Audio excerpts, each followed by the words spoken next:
Où est-ce qu'on est le plus heureux dans le monde aujourd'hui? Il y a un classement là, vous l'avez vu. Oui. On va en parler en fait dans un instant. Ce sont les pays nordiques toujours qui arrivent en tête. La Finlande, le Danemark, l'Islande, la France est 27e. On l'évoquera. On peut être heureux et est-ce que c'est avec ou sans argent?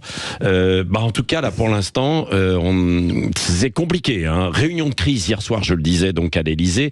Emmanuel Macron a réuni ses ministres et puis les chefs de la majorité pour leur dire il faut qu'on aille faire des économies. D'ailleurs, si vous avez des vérandas qui ne sont pas déclarées, là vous allez être dans le viseur, comme pour les piscines. Elisabeth Lévy, cette situation financière. J'ai envie de refaire la même blague que pour Bruno Le Maire après son interview dans le JDD. On aurait dû élire ce type président de la République.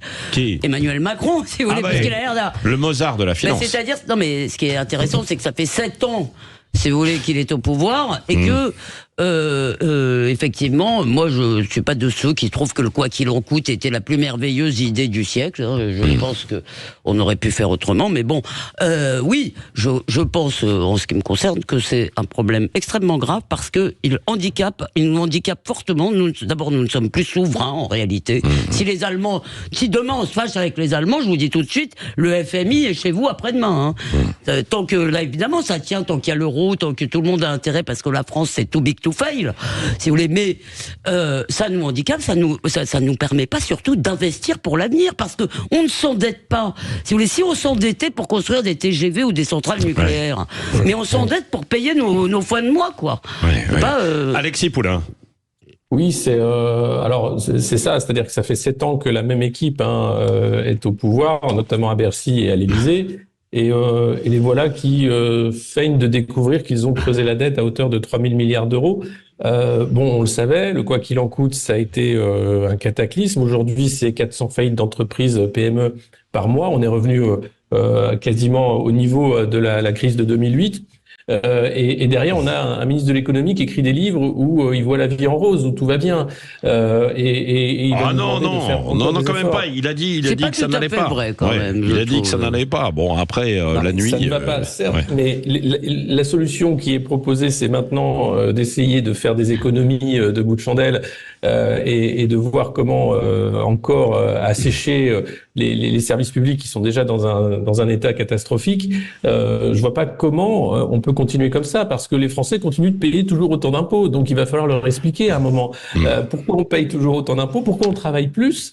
On est même les champions des impôts. On est même les champions des impôts. Et on travaille pas plus, non, on travaille quand même, mais pardon. La réforme des retraites, c'est ça aussi. Mais on travaille quand même moins que les autres. Si vous voulez. Et moi, je pense que non, il n'y a pas que les gouvernants qui sont responsables. Les Français, et ça n'a pas commencé avec le Covid.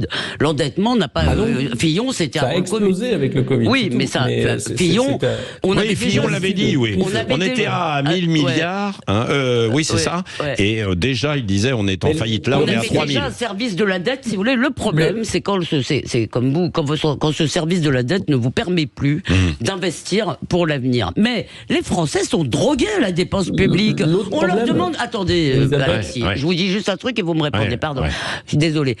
Les Français, on leur demande de travailler, disons, pour la réforme des retraites, c'était aller 6 mois de plus pour une partie des gens. C'est ça dans la réalité. Et alors, mais quel cirque, si vous voulez, quel bronca.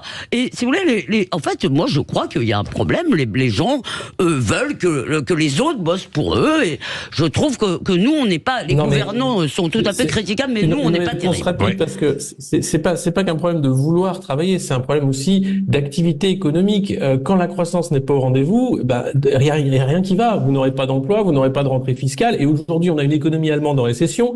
On a des projections de croissance qui ont été fantaisistes en décembre pour essayer de faire passer un budget difficilement.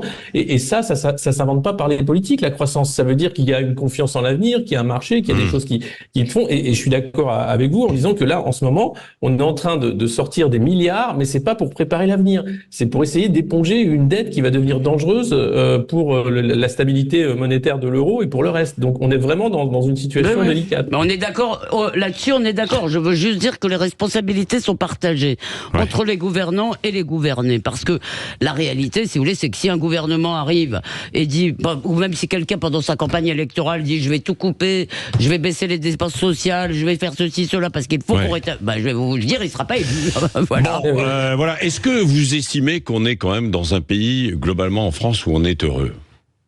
Elisabeth. Oui, je pense qu'on devrait se rendre compte. Alors, il y a des disparités évidemment, mais on a une chance folle d'avoir ce pays merveilleux qu'est la France. Il faudrait en prendre un peu justement la mesure. Je crois qu'il faut distinguer. Je crois que beaucoup de gens sont heureux individuellement, et notamment les gens retournent beaucoup vers la famille, et mais que les Français sont malheureux collectivement parce qu'ils ne savent plus ce qui les fait tenir ensemble.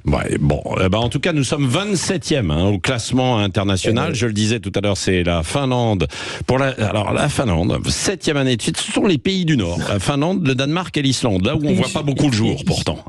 C'est étrange, et pas le soleil, quoi. Alors que les pays du soleil, beaucoup moins. Et la France, on est 27e, on est entre l'Uruguay et l'Arabie Saoudite. C'est quand même assez étonnant. C'est aussi notamment parce qu'on prend beaucoup d'antidépresseurs. Allez, 8h31, dans un instant, c'est Bruno Retailleau.